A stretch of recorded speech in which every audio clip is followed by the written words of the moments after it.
কি রে বন্ধু, তুই এইখানে কেমন আছিস? তুই অনেকদিন পরে তোর লোকে দেখা।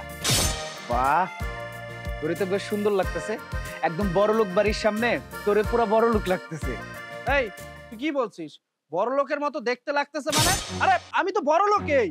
আর যে বাড়ির সামনে দাঁড়িয়ে আছি এই বাড়িটাও আমার, বুঝতে পেরেছিস? তোর মতো আমি ফকির না। কি রে বন্ধু, রাগ করতেছিস কেন? আমি তো তোর সাথে একটু মজা করতেছিলাম। এই তুই ব্যবহারের কি দেখেছিস? হ্যাঁ, ভাঙা একটা সাইকেল নিয়ে লুঙ্গি পরে আমার বাড়ির সামনে এসে কথা বলতেছিস।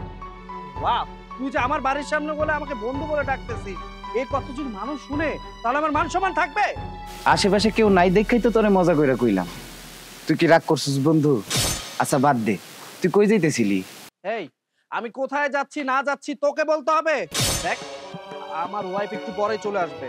তুই যে আমাকে বন্ধু বন্ধু বলে ডাকতেছিস না, এটা যদি আমার ওয়াইফ শুনে তাহলে আমার মান সম্মান একদম শেষ হয়ে যাবে। এখান থেকে চলে যা, যা। কি কইতাছস? ভাবি আইবো? তাহলে একটু ভাবির লগে পরিচয় করে দাস না। দেখ, এমনিতে আমার মাথাটা গরম হয়ে আছে, উল্টাপাল্টা কথা বলবি না। এখান থেকে যেতে বলেছি, যা। দেখ বন্ধু, তুই রাগ করিস না, আমি চলে যেতেছি। ফকিন্নির বাচ্চা, তুই এই ভাঙা সাইকেল নিয়ে লঙ্গি পরে আমার বাড়িতে ঢুকতেছিস মানে? এটা তোর বাসা মানে? মানে আমার বাসা বলতে এটা আমার শ্বশুর বাড়ি। আমার শ্বশুর বাড়ি মানে তো আমারই বাড়ি, তাই না? মাথাটা খুব গরম হয়ে আছে, এখান থেকে যা, যা বলছি। এটা তোর শ্বশুর বাড়ি? আরে এটা তো আমারও শ্বশুর বাড়ি। তার মানে তুই সালমারে বিয়ে করছিস? এই ফকিন্নির বাচ্চা, তুই এসব কি বলতেছিস? হ্যাঁ, যত বড় মুখ নয় তত বড় কথা। এই বাড়ি তোর শ্বশুর বাড়ি? কি বলস তুই? আরে আবি, তুমি কি বলতেছো? উনি তো আমার বড় দুলা ভাই। ফারিহা, তুমি আমার সাথে মজা করতেছো? আমি তোমার সাথে কেন মজা নিব আবির? উনি সত্যি আমার দুলা ভাই হয়। কি বলতেছো? এই খ্যাতের বাচ্চা তোমার দুলা ভাই? তোমার বোনের রুচি এত খারাপ আর তুমি এই খ্যাতের বাচ্চাকে নিজে দুলাভাই বলতেছো? আমার তো ভাবতেও ঘৃণা লাগতেছে। এটা কিন্তু একটু বেশি বেশি কইতাছস। এই তোকে ফকিন্নি বলবো না তো কি বলবো? হ্যাঁ, তুই একদম আমার সাথে কোনো কথা বলার চেষ্টা করবি না। যেটা বলেছি সেটাই সত্য। আবির, কি শুরু করছো? চলো উপরে চলো। যাচ্ছি। এই ফকিন্নি বাচ্চার সাথে আমার কোনো কথা বলার রুচি নাই, চলো তো। কি ব্যাপার? তুমি এই জায়গায় দাঁড়ায় আছো কেন? সে কখন আমাকে ফোন দিছো যে তুমি আসতেছো আর এইখানে দাঁড়ায় আছো? আর এত চিল্লাচিল্লি কিসের? তোমাদের চিল্লাচিল্লি সেই উপর থেকে আমি শুনি না, তারপর নিচে নামছি। আপু, আপনার রুচি দেখে আমার ঘৃণা লাগতেছে। আপনি দিন শেষে এই চাষার বাচ্চাকে বিয়ে করেছেন, ওকে ডিভোর্স দিয়ে দেন না কেন? এই, তুমি এসব কি বলছো? আচ্ছা শোনো না, একটু ঠান্ডা হও, তুমি চুপ থাকো। আরে তুমি চুপ থাকো, এইগুলা কি বলতেছে ও? ওরে বাবারে, চাষারে চাষা বলেছি, গায়ে ঠুসকা পড়ে গেছে না? তুমি এত কথা বলতেছো কেন আবির? চলো উপরে চলো। চলো তো, চলো।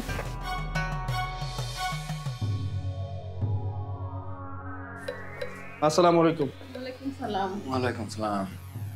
আচ্ছা আবির, যা হওয়ার হয়েছে, মাথা ঠান্ডা রাখো না, রাগ করো না। কি ছোট জামাই, তোমরা আসছো? তা তোমার মেজাজ এত খিটখিটা লাগতেছে কেন? আরে বাবা বললেন না তো, নিচে একটা ছোট লোকের সাথে দেখা হয়েছে, ওর সাথে কথা বলার পর থেকে মাথাটা একদম গরম হয়ে আছে। বাবা মাথা গরম করো না, এরকম হয়। তোমরা ফ্রেশ হয়ে নাও, আমি খাবার দিচ্ছি।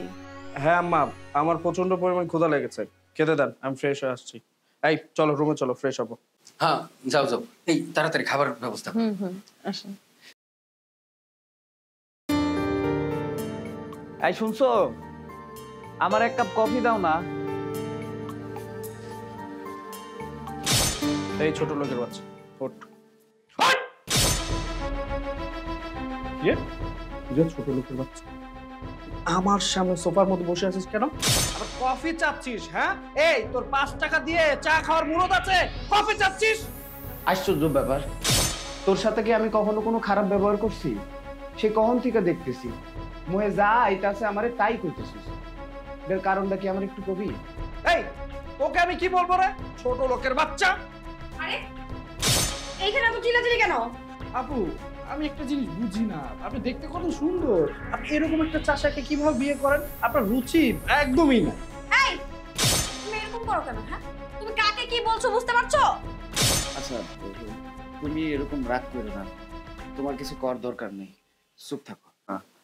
আরে তোমরা কি শুরু করে দিয়েছো? সাববেজির মতো লড়াই করছো কেন? আরে আমি বুঝতেছি না, মানে তোমার বোনের রুচি কি? মানে দেখো, এইরকম একটা খ্যাত মানুষের বিয়ে করে বাড়িতে নিয়ে আসছে, আবার কফি চায়। আপু এখন সময় আছে, একে ডিভোর্স দিয়ে দেন। কি বললে তুমি? হ্যাঁ, এই কি বললে? তুমি কিন্তু অনেক বেশি কথা বলছো, আমার ধৈর্যের বাঁধ ভেঙে ফেলছো কিন্তু। সেসব বাদ দাও তো, চলো খাবে।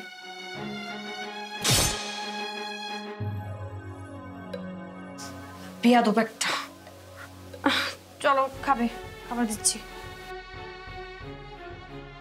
আচ্ছা আবির, তুমি বসো, আমি আসতেছি।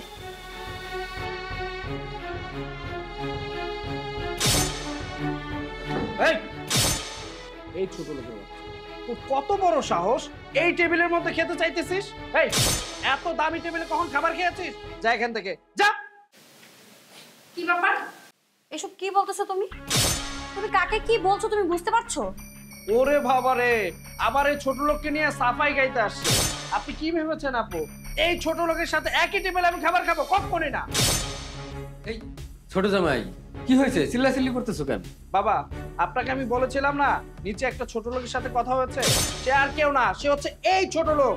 এই ছোট লোক বাড়ির মধ্যে আসার পর থেকে এটা লাগবে সেটা লাগবে কফি চাচ্ছে, এখন তো আমার সামনে খাবার টেবিলে খেতে আসছে। বাবা আপনিই বলেন তো, এই ছোট লোকের সাথে কি আমি এক টেবিলে খাবার খাবো? আমার স্ট্যাটাস আর ওর স্ট্যাটাস এক হলো?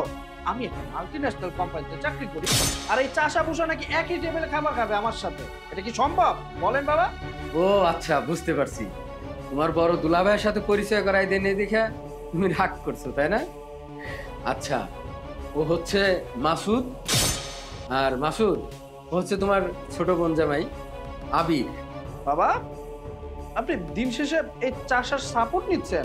আপনি যেহেতু চাষাকে দাওয়াত করবেন, তাহলে আমাকে দাওয়াত করেছেন কেন? দেখো আবির, তুমি কিন্তু খুব বাড়াবাড়ি করছো। আর তাছাড়া বড় দুলাভাইয়ের সাথে কিভাবে কথা বলতে হয় তুমি কি সেটা শিখো নাই? আর শোনো আবির, তুমি বড় দুলাভাইয়ের সাথে কিভাবে কথা বলছো? আর তুমি কোন কোম্পানিতে চাকরি করো? কত টাকা বেতন পাও? হ্যাঁ, আচ্ছা বাবা, আপনারা দুজন কথা কোন, আমি বরং চলে যাই। এই দাঁড়াও, তুমি কোথাও যাবে না, এখানে চুপ করে দাঁড়িয়ে থাকো। দেখেছেন বাবা, আপনার মুখের সামনে কথা না বলে চলে যেতে চেয়েছিল, আপনাকে মূল্যায়ন করতেছিল না, আর আপনি তার সাফাই গাইতেছেন। এই তুমি আর একটা কথা বলবে না। আর তুমি কোথায় চাকরি করো? কয় টাকা বেতন পাও? হ্যাঁ, আমাকে বলো। বাবা, আমি চৌধুরী গ্রুপ অফ ইন্ডাস্ট্রিতে ওইখানে চাকরি করতেছি ম্যানেজার পদে। আমার স্যালারি হচ্ছে 70,000 টাকা। ও আচ্ছা, এর জন্য তোমার এত অহংকার? তুমি একটা কথা বলো তো, তোমার কোম্পানির বস যদি তোমার সামনে এসে বসতো, তাহলে তুমি তার জন্য কি করতে? আমি কি করতাম? এই যে টেবিলে যত খাবার আছে, এই সব খাবার আমি আমার স্যারকে খাওয়াতাম। কিন্তু বাবা, আমি যখন চাকরিতে জয়েন করেছি তারপর থেকে তো আমি স্যারকে দেখিই নাই কখনো। আবির, তুমি বড় জামের নাম জানো? হ্যাঁ বাবা, জানি তো, মাসুদ। পুরো নাম জানো? তুমি যেই কোম্পানিতে চাকরি করো সেই কোম্পানির মালিক হচ্ছে মাসুদ চৌধুরী। যে তোমার সামনে দাঁড়িয়ে আছে তোমার দুলাভাই। বাবা, আপনারা কি আমার সাথে মজা করতেছেন? কলেজ লাইফে এই মাসুদ আমার থেকে 5-10 টাকা হাওলাত করে চলতো, আর সে কি না মাসুদ গ্রুপ অফ ইন্ডাস্ট্রির মালিক? না বাবা, কখনোই হতে পারে না। আপনি হয়তো আমার সাথে মজা করতেছেন, তাই না? চুপ করো বেয়াদব, আর একটা কথা বলবে না। আমি কি তোমার বিয়ে লাগি যে তোমার সাথে মস্করা করব? তোর এইসব বিষয় আমি অনেক আগে থেকেই জানতাম, তাই আমি আর নিপা মিলে এইসব প্ল্যান করেছি। আমি অনেক দিন যাবত চিন্তা করছি তোমাকে কিছু কথা বলবো। কি কথা? তোমার ছোট বোনের হাজবেন্ড মানে আবির আমার ছোট কালের বন্ধু। ও আচ্ছা, তাহলে তো এখন ডাবল সম্পর্ক হয়ে গেল। এখন তো তোমার ভাইরা ভাই হয়ে গেছে ও। আর এইটাই তো সমস্যা। আর আমি রিসেন্ট জানতে পারলাম যে ও আমার কোম্পানিতে জব করছে। এটার জন্য অবশ্য আমার মাথায় একটা প্ল্যান ঘুরছে। আচ্ছা, কাজ করলে কেমন হয়? ধরো আমি তোমাদের বাসায় একদম নর্মাল পোশাকে গেলাম, তাহলে তো আমার সামনে নর্মাল ফিল করবে নিজেকে, তাই না? হ্যাঁ, এটাই করি। হ্যাঁ ভালো, এখন তোমার বন্ধু, তোমার যেমন ইচ্ছে। আচ্ছা শোনো, আমি একটু মার কাছে যাব, একটু ড্রাইভারকে বলো না আমাকে নামিয়ে দিয়ে আসতে। ঠিক আছে, আমি ড্রাইভারকে ফোন দিয়ে দিচ্ছি, ও তোমাকে পৌঁছে দিবে। আচ্ছা। আরে গাধা, এই প্ল্যানটা আমি তোর জন্য করেছি, যাতে করে তোর মনে কখনো কোনো কষ্ট না আসে। কিন্তু তুই কি ব্যবহারটা করলি আমার সাথে? এখন তো বন্ধুত্বের উপর বিশ্বাসই উঠে গিয়েছে আমার। বন্ধু, আসলে আমি ভুল করে ফেলেছি। তোর কাছে যে আমি ক্ষমা চাইবো সেই মুখটাও আমার কাছে নাই। দেখ, আমাকে মাফ করে দে। তুই যে এত কিছু করেছিস আমি জানতাম না, জানে তোর সাথে এমন আচরণ করতাম না। আমি একটা ভুল করে ফেলেছি, আমার ভুল হয়ে গেছে, আর কখনোই তোর সাথে এমন করবো না। আর বাবা, আপনি আমাকে ক্ষমা করে দিবেন, আমি আপনাকে যা তা নয় বলেছি, প্লিজ আমাকে মাফ করে দিবেন। মাপ চাইতে হবে না, শুধু আমাকে না, সকল মানুষকে তো সম্মান করতে হবে। আর একটা জিনিস মনে রাখবি, মানুষের কাপড় জামা নিয়ে কখনো মানুষকে জাজ করবে না। আর আমি তোকে কোনোদিন বন্ধু না, নিজের ভাই মনে করেছি। আশা করি তুই তোর ভুলটা বুঝতে পেরেছিস। এর জন্য গুণী মানুষরা বলছে ভোগে নয় ত্যাগেই সুখ। অনেক কথা হয়েছে, আমার পেটে অনেক ক্ষুধা লেগেছে, এখন সবাই বসে আমরা খাবো। বাবা প্লিজ বসুন। বসো। এই কই আসো।